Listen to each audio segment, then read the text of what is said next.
ஒரு ஒரு கேள்வி. நம்ம எல்லாருக்கும் தெரியும், மோரியா என்ற ஒரு மலை தெரியுமா? இங்க எத்தனை பேருக்கு தெரியும்?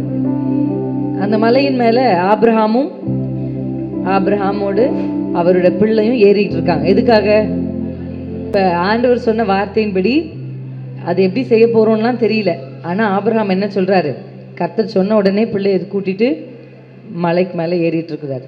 அப்படி ஏறி போயிட்டே இருக்கும் போது அங்கே நீங்கள் ஒரு வார்த்தைக்கு வாசிப்பீங்க. ஈசாக்கு ஆபிரகாம் கிட்ட கேட்பார், ஆண்டவரே அப்பா பலிக்கு எப்படி கேட்பாரு? பலிக்கு ஆட்டு குட்டி எங்கே? நல்லா அந்த வார்த்தை எத்தனை பேர் ஞாபகம் வந்துருச்சு? பலிக்கு ஆட்டு குட்டி எங்கேன்னு கேட்பார்.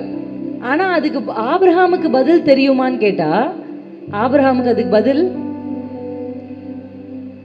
அவர் அதுக்கு பதில் சொல்றாரு.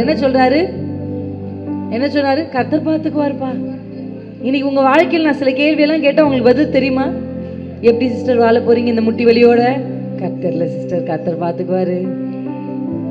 இவ்வளோ கடன் இருக்கே, எப்படி சிஸ்டர் இருக்க போறீங்க? கர்த்தர் பார்த்துக்குவாரு. குடும்பத்தில் இவ்வளோ பிரச்சனைகள் இருக்கே, எப்படி இந்த சமுதாயத்தில் 1 லட்சம் வாங்கினா கூட சென்னையில் வாழ முடியலையே, பத்த மாட்டேங்குது. எப்படி குடும்பம் நடத்த போகிறோம்? எப்படி பிள்ளைகளை கரை சேர்க்க போகிறோம்? எப்படி வாழ போகிறோம்?